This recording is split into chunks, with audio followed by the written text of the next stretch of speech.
They say it is a wise thing to be polite, but in the age of artificial intelligence, that may not be the case. Let me tell you why, and let me ask you this first. When you put a prompt on ChatGPT, when you ask the AI chatbot a question, do you say please? And when it scripts a reply, do you say thank you? Well, apparently this politeness is costing its parent company OpenAI tens of millions of dollars. And we aren't the ones saying this. OpenAI top boss Sam Altman is.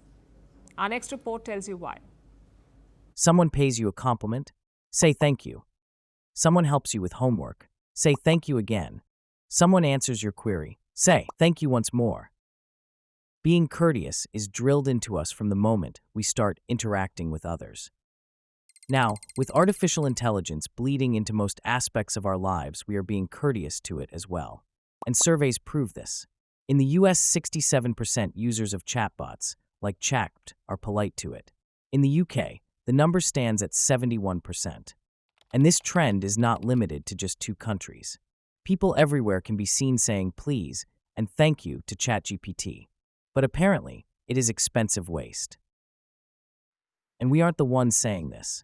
OpenAI CEO and tech billionaire Sam Altman is. He says that people being polite to ChatGPT is costing him tens of millions of dollars.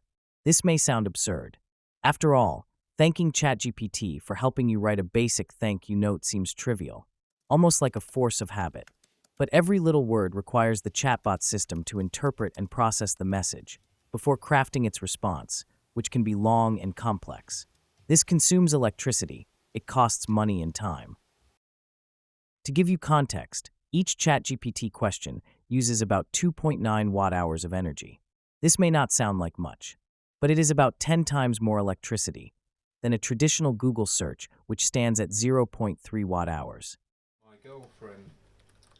And the longer the prompt, or the answer required, the more the energy use. For instance, generating a 100-word email needs 14 kilowatt-hours of electricity. That is enough to power 14 LED lights for an hour. There are about 9 billion searches on Chat every day globally. That is a demand of nearly 10 terawatt-hours of electricity per year, or about 10 trillion watt-hours of energy, enough to power electricity of a small country. So the one-word courtesy we pay ChatGPT is costing not only the bot, but also us, because somewhere possibly far away, there is an AI data center paying the price for it.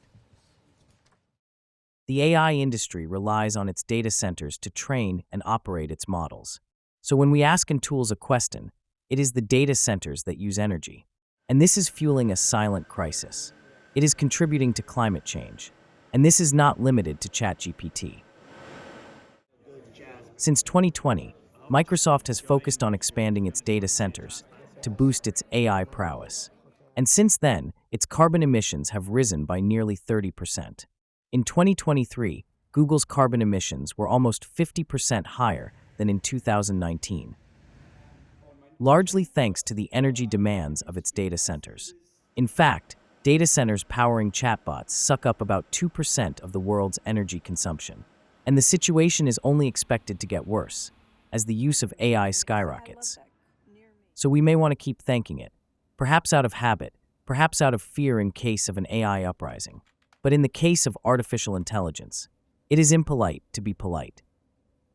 Greeting you with aloha and namaste.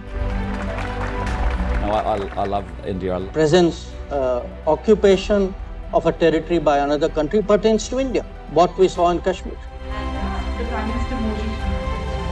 How do you see Trump's America? Yes, the current administration behaves differently from the previous administration.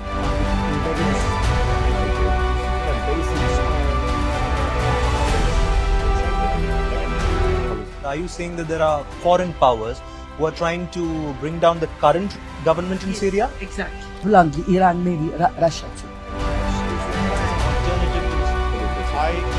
Prime Minister Modi committed to South-South, cooperation. Not over 50%. Is Ukraine prepared to pay the price for that peace? No compromises at the cost of territorial integrity and sovereignty.